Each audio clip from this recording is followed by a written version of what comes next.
Assalamualaikum warahmatullahi wabarakatuh. Selamat pagi dan salam sejahtera untuk kita semua.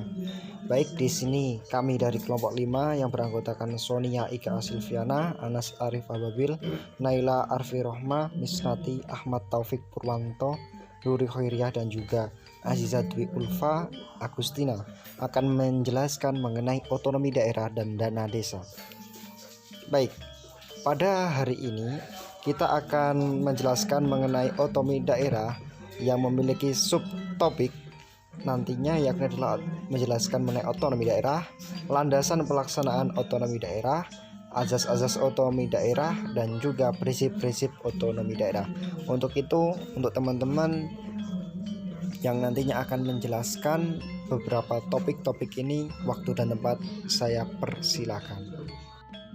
Oke, di sini yang pertama saya akan menjelaskan mengenai pengertian otonomi daerah. Dalam bahasa Yunani, otonomi berasal dari kata autos dan nomos. Autos itu berarti sendiri dan nomos berarti aturan atau undang-undang. Sedangkan daerah itu adalah kesatuan masyarakat hukum yang mempunyai batas-batas wilayah.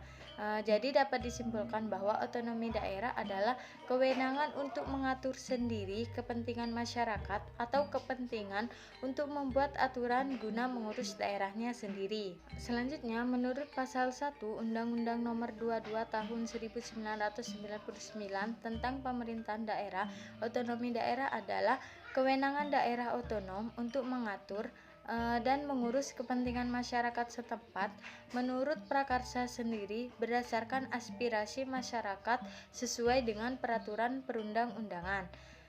Menurut pasal 1 Undang-Undang Nomor 32 Tahun 2004 itu otonomi adalah hak, wewenang, dan kewajiban daerah otonom untuk mengatur dan mengurus sendiri urusan pemerintah dan masyarakat sekitar.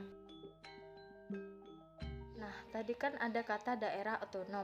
Nah, apa itu daerah otonom? Daerah otonom adalah kesatuan masyarakat hukum yang mempunyai batas-batas wilayah yang berwenang mengatur dan mengurus urusan pemerintah dan kepentingan masyarakat setempat menurut prakarsa sendiri berdasarkan aspirasi masyarakat dalam sistem negara kesatuan Republik Indonesia. Selanjutnya, mengapa ada otonomi daerah? Nah, sebagai wujud adanya perubahan paradigma dalam pelaksanaan pemerintahan di Indonesia yang selama ini atau sebelum era reformasi itu bersifat sentralistik, itu telah tidak sesuai lagi dengan tuntutan kehidupan masyarakat Indonesia saat ini, sehingga diperlukan adanya otonomi daerah. Nah, selanjutnya tujuan otonomi daerah yaitu peningkatan pelayanan dan kesejahteraan masyarakat, pengembangan kehidupan demokrasi, keadilan, pemerataan, pemeliharaan hubungan yang serasi antara pemerintah daerah dan pemerintah pusat, mendorong untuk memberdayakan masyarakat, menumbuhkan kreativitas, meningkatkan peran serta masyarakat, dan mengembangkan peran dan fungsi DPRD. Nah, secara konseptual itu Indonesia dilandasi oleh 3 tujuan utama yang meliputi tujuan politik, tujuan administratif, dan tujuan ekonomi. Hal yang ingin diwujudkan melalui tujuan politik dalam pelaksanaan otonomi daerah itu adalah upaya untuk mewujudkan demokratisasi politik melalui partai politik dan Dewan Perwakilan Rakyat Daerah. Nah, untuk perwujudan tujuan administratif yang ingin dicapai melalui pelaksanaan otonomi daerah ini adalah adanya pembagian urusan pemerintahan antara pusat dan daerah, termasuk sumber keuangan serta pembaharuan manajemen birokrasi pemerintahan di daerah. Sedangkan untuk tujuan ekonomi yang ingin dicapai itu dalam pelaksanaan otonomi daerah di Indonesia adalah terwujudnya peningkatan indeks pembangunan manusia sebagai indikator peningkatan kesejahteraan masyarakat Indonesia. Di sini saya akan menjelaskan tentang landasan pelaksanaan otonomi daerah. Ada 4 landasan yang membahas tentang pelaksanaan otonomi daerah. Yang pertama, Ketetapan MPR nomor 15 garing MPR garing 1998. Dalam ketetapan ini membahas tentang penyelenggaraan otonomi daerah, penggunaan dan pengaturan sumber daya nasional, pengembangan keuangan pusat dan daerah. Yang kedua, pasal 18 UUD 1945. Yang ketiga, Undang-Undang nomor 22 tahun 1999. Isinya itu pemerintah daerah diubah menjadi UU nomor 32 tahun 2004. Kemudian yang terakhir adalah UU nomor 25 tahun 1999. Isinya merupakan perimbangan keuangan pusat dan daerah. Kemudian diubah menjadi Undang-Undang nomor 33 tahun 2004. Berkaitan dengan hubungan keuangan dalam Undang-Undang nomor 33 tahun 2004, ditegaskan bahwa pendanaan penyelenggaraan pemerintah agar terlaksana secara efisien dan efektif, serta untuk mencegah tumpang tindih ataupun tidak tersedianya pendanaan pada suatu bidang pemerintah diatur sebagai berikut. Yang pertama, penyelenggaraan pemerintah yang menjadi kewenangan daerah dalam rangka desentralisasi dibiayai dari anggaran pendapatan belanja daerah atau biasa kita sebut sebagai APBD. Yang kedua, penyelenggaraan kewenangan pemerintah yang menjadi tanggung jawab pemerintah dibiayai dari anggaran pendapatan belanja negara atau biasa yang kita sebut sebagai APBN. Baik kewenangan pusat yang dikonsentrasikan kepada gubernur atau ditugaskan kepada pemerintah daerah dan atau desa atau sebutan lainnya dalam rangka tugas pembantuan.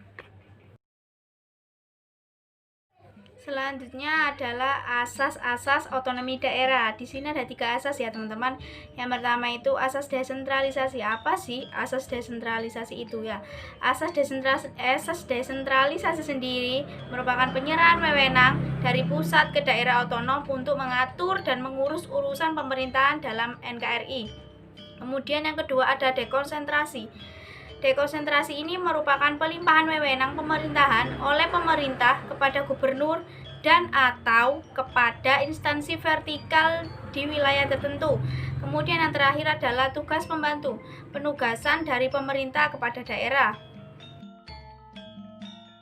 Selanjutnya saya akan menjelaskan asas-asas pelaksanaan otonomi daerah, di mana asas-asas pelaksanaan otonomi daerah dikelompokkan menjadi 3 bagian, yaitu yang pertama otonomi luas, di mana kekuasaan daerah untuk menyelenggarakan pemerintahan yang mencangkup kewenangan semua bidang kecuali kewenangan yang ditetapkan oleh undang-undang tidak menjadi wewenang dari pemerintah daerah. Yang kedua otonomi nyata, di mana keleluasaan daerah untuk menyelenggarakan pemerintahan di bidang tertentu yang secara nyata dan diperlukan untuk tumbuh atau berkembang di daerah tersebut. Yang ketiga, otonomi yang bertanggung jawab, di mana perwujudan pertanggungjawaban sebagai konsekuensi pemberian hak dan kewenangan kepada daerah sebagai wujud tugas dan kebijakan daerah dalam mencapai tujuan otonomi. Menjelaskan tentang dana desa. Dana desa terdapat filosofi dana desa yang menjelaskan tentang peningkatan kesejahteraan masyarakat dan pemerataan pembangunan desa yang melalui yang pertama peningkatan pelayanan publik di desa, dan yang kedua memajukan perekonomian di desa, yang ketiga mengatasi kesenjangan pembangunan antar desa, dan yang keempat memperkuat masyarakat desa sebagai subjek dari pembangunan desa. Oke, selanjutnya ada sumber-sumber pendapatan desa.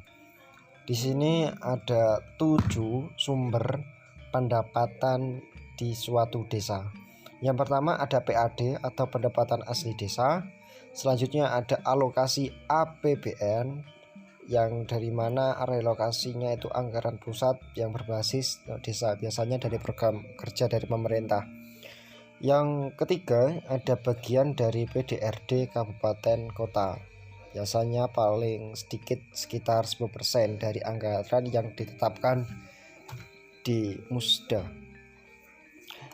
Selanjutnya ada alokasi dana desa atau ADD.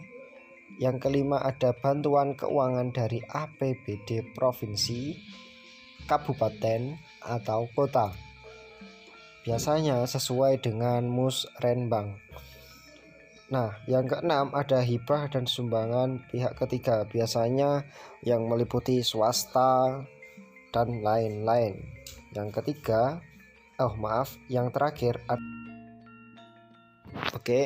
terakhir ada sumber pendapatan desa lain-lain pendapatan yang sah. Nah, dana desa yang dikatakan sebagai sumber pendapatan desa yang berdasarkan asas rekognisi dan subsidiaritas, negara hadir di desa-desa dengan cara menyalurkan dana desa yang bersumber dari anggaran pendapatan dan belanja negara atau APBN. Nah, sebagai salah satu pendapatan desa untuk digunakan desa membiayai kewenangan secara mandiri, biasanya meliputi dari program-program unggulan di desa tersebut. Nah, dana desa itu merupakan dana rekognisi negara kepada desa sehingga desa berdaya mengatur dan mengurus kewenangannya secara mandiri. Slide yang selanjutnya yaitu terkait dengan formula pengalokasian dana desa.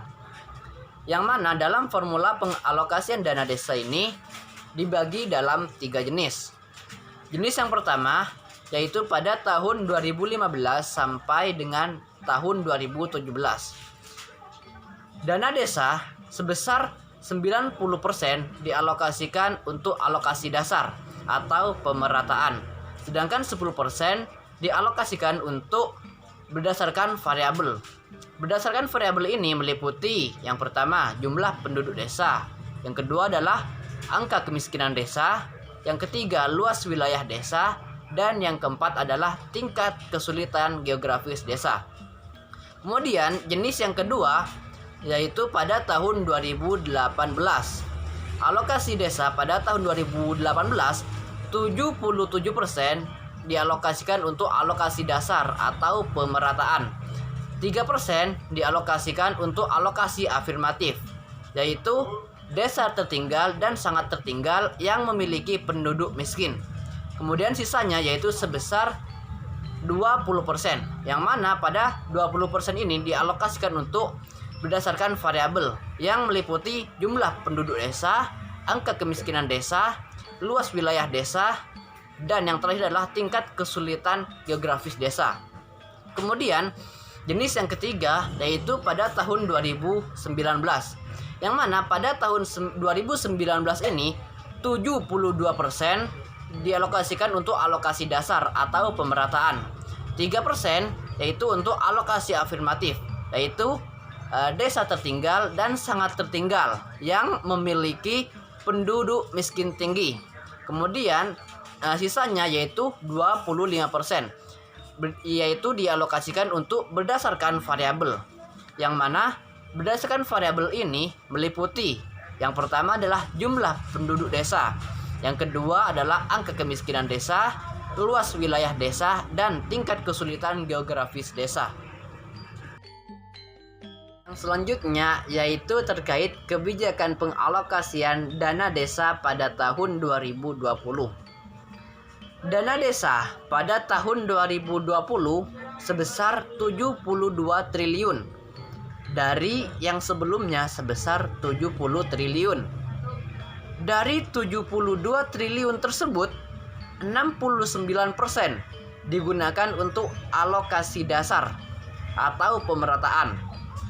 1,5 digunakan untuk alokasi afirmasi atau untuk desa tertinggal dan desa sangat tertinggal.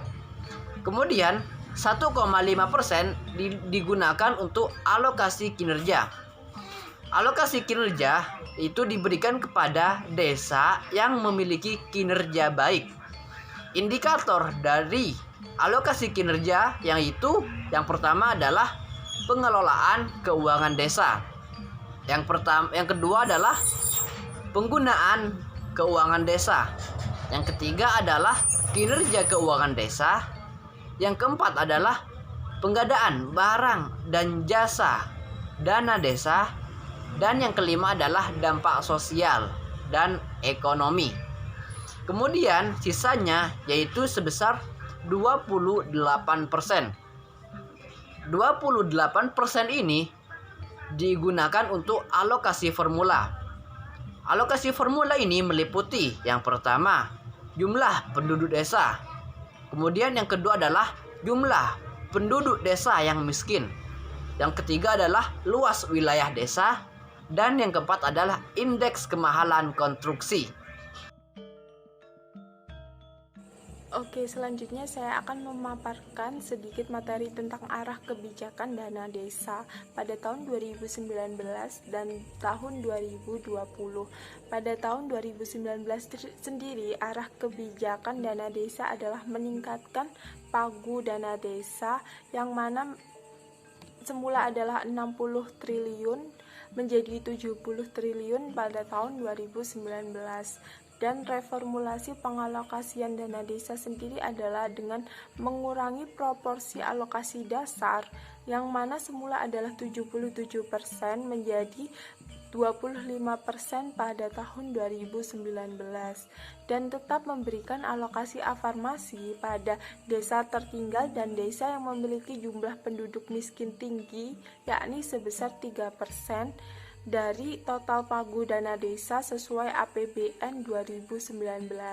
Dan pada tahun 2020 sendiri adalah meningkatkan pagu dana desa menjadi 72 triliun yang mana awalnya adalah pada tahun 2019 adalah 70 triliun. Dan reformulasi pengalokasian dana desa sendiri adalah meliputi alokasi dasar ditambah alokasi afirmasi ditambah lagi dengan alokasi kinerja dan ditambah alokasi formula. Pada alokasi afirmasi 1,5% adalah untuk dana atau desa tertinggal dan desa sangat tertinggal dengan jumlah penduduk miskin tinggi pada kelompok desa desil 8, 9, 10 dan alokasi kinerja 1,5% untuk desa dengan kinerja baik di mana sebanyak 7.495 desa atau setara dengan 10% dari jumlah desa. Ini dilihat dari berdasarkan pengelolaan keuangan desa, pengelolaan dana desa dan capaian keluaran atau output dana desa. Yang selanjutnya adalah capaian hasil atau outcome pembangunan dana desa. Selanjutnya adalah terkait penyaluran dana desa. Dapat dilihat dari data yang ditampilkan bahwa alokasi atau anggaran dana desa yang diberikan pemerintah pada tahun 2015 adalah sebanyak 20,67 triliun yang mana ditargetkan atau dianggarkan masing-masing desa memiliki anggaran sebesar 280,3 juta, di mana penyerapan yang terjadi pada tahun 2015 adalah sebesar 82,72% dengan jumlah desa 74,093 desa. Dan pada tahun 2016 dana yang dianggarkan pemerintah adalah 46,98 triliun dengan masing-masing desa mendapatkan anggaran kurang lebih 643,6 juta dengan penyerapan sebesar 97,65% dengan desa 74,754 desa. Yang selanjutnya adalah tahun 2017 di mana anggaran dana desa mencapai 60 triliun dengan anggaran masing-masing desanya mendapatkan kurang lebih 800,9 juta dengan penyerapan sebesar 98,54% dengan total desa 74.910 desa. Dan yang pada tahun 2018 alokasi dana desa yang diberikan pemerintah adalah sebesar 60 triliun dengan anggaran masing-masing desa mendapatkan kurang lebih dana sebesar 800,4 juta dengan penyerapan sebesar 99,56% dengan jumlah desa 74,957 desa. Dan yang terakhir adalah pada tahun 2019 di mana anggarannya mencapai 70 triliun dengan total anggaran masing-masing desanya mendapatkan kurang lebih 933,9 juta dengan penyerapan sebesar 65,27% dengan total desa 74,953 desa, di mana penyaluran dana desa pada tahun 2015 sampai 2019 sendiri ini adalah meliputi terutama pada tahun 2019 adalah terbagi menjadi 3 tahap, yakni tahap pertama alokasi tahap pertama yakni mencapai 14 triliun atau 20%, dan tahap kedua mencapai 26 triliun atau 40%, dan tahap ketiga 28 triliun mencapai 40%. Oke, di dalam data yang sudah kami sampaikan dapat dilihat transfer dari rekening kas atau diagram yang menggambarkan transfer dari rekening kas umum negara ke daerah dan transfer dari rekening kas umum daerah ke desa. Untuk lebih jelasnya teman-teman bisa amati sendiri data yang sudah kelompok kami tampilkan. Oke, untuk materi selanjutnya akan dijelaskan oleh rekan saya. Terima kasih. Selanjutnya, kebijakan prioritas penggunaan dana desa tahun 2020 diatur dalam Peraturan Menteri Desa PDT atau Pembangunan Daerah Tertinggal dan Transmigrasi Nomor 11 Tahun 2019. Tujuan penetapan prioritas penggunaan dana desa menurut Permendes terdapat 3 tujuan. Yang pertama, pemerintah provinsi dan pemerintah kabupaten atau kota dalam pemantauan, evaluasi, pendampingan masyarakat desa, pembinaan, dan fasilitasi prioritas penggunaan dana desa. Yang kedua, pemerintah kabupaten atau kota dalam pemerintah desa dalam memfasilitasi penyelenggaraan kewenangan desa berdasarkan hak asal-usul dan kewenangan lokal berskala desa. Dan yang ketiga, pemerintah desa dalam menetapkan prioritas penggunaan dana desa dalam kegiatan perencanaan pembangunan desa. Prinsip-prinsip penetapan prioritas penggunaan dana desa tahun 2020 yaitu: pertama, kebutuhan prioritas, kedua, fokus, ketiga, keadilan, keempat, partisipatif, kelima, kewenangan desa, keenam, swakelola, dan yang terakhir, berbasis sumber dana desa. Sedangkan prioritas dana desa menurut Permendes tadi yaitu ada 2. Yang pertama, penggunaan dana desa diprioritaskan untuk membiayai pelaksanaan program dan kegiatan bidang pembangunan desa dan pemberdayaan masyarakat desa. Yang kedua, prioritas penggunaan dana desa harus memberikan manfaat sebesar-besarnya bagi masyarakat desa berupa peningkatan kualitas hidup, peningkatan kesejahteraan, dan penanggulangan kemiskinan serta meningkatkan pelayanan publik.